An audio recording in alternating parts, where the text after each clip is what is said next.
The U.S. House of Representatives has launched a new investigation of the January 6th Capitol insurrection.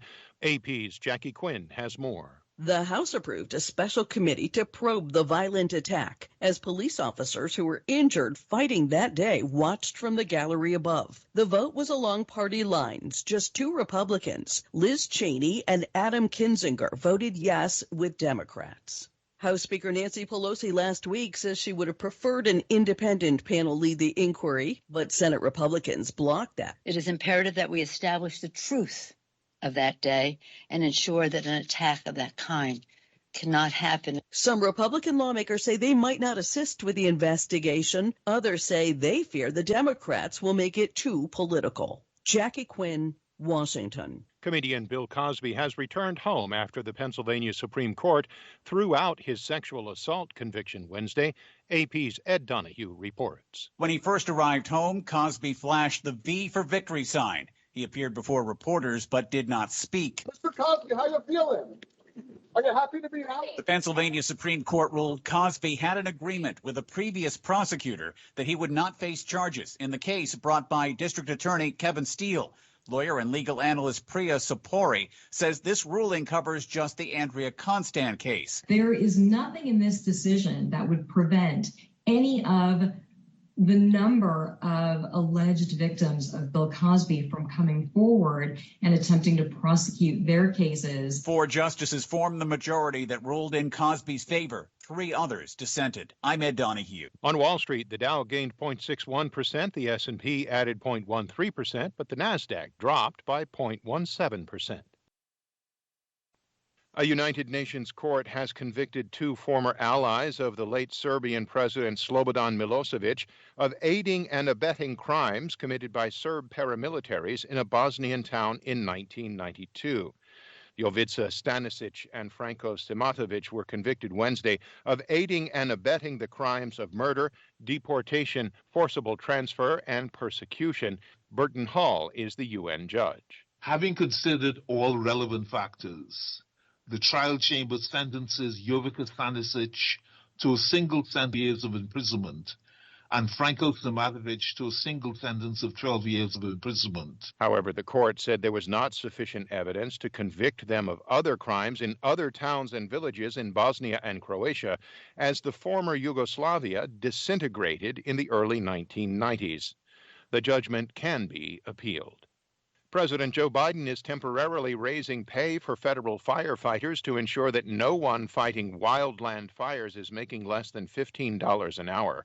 Biden's plan for the higher pay and other moves to boost U.S. wildfire fighting capacity and prevention efforts came after a virtual meeting Wednesday with governors from several western states to discuss what is shaping up to be a torrid wildfire season. We need a coordinated, comprehensive response with all the federal government working in close cooperation to support you, the states. That's what this is about. A huge swath of the Pacific Northwest is in the midst of one of the worst heat waves in recent memory. Western states are sweltering under a massive heat dome with temperatures hovering as high as 50 degrees Celsius. Record heat has burned more than 5,300 square kilometers of land this year. Australia's New South Wales state reported 22 new locally transmitted COVID-19 cases on Wednesday, as 4 major cities endure a hard lockdown to contain the Delta variant. Reuters' Libby Hogan has more. The most populous state, New South Wales, reported 22 new locally transmitted COVID-19 cases on Wednesday, up slightly from the previous 2 days. New South Wales Premier Gladys Berejiklian warned citizens to be alert and follow the restriction orders. To date, our fears about huge escalation haven't materialised, and we certainly want to keep it that way. The outback town of Alice Springs was also added to the list for stay-at-home orders after a potentially infected traveller used the airport. Meanwhile, less than 5% of the country's 20 million adult population has been fully vaccinated, leading to criticism of a sluggish national vaccination drive. That's Reuters' Libby Hogan.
Hi, thank you for watching. I hope the videos are useful for you. Please subscribe to my channel using the button below.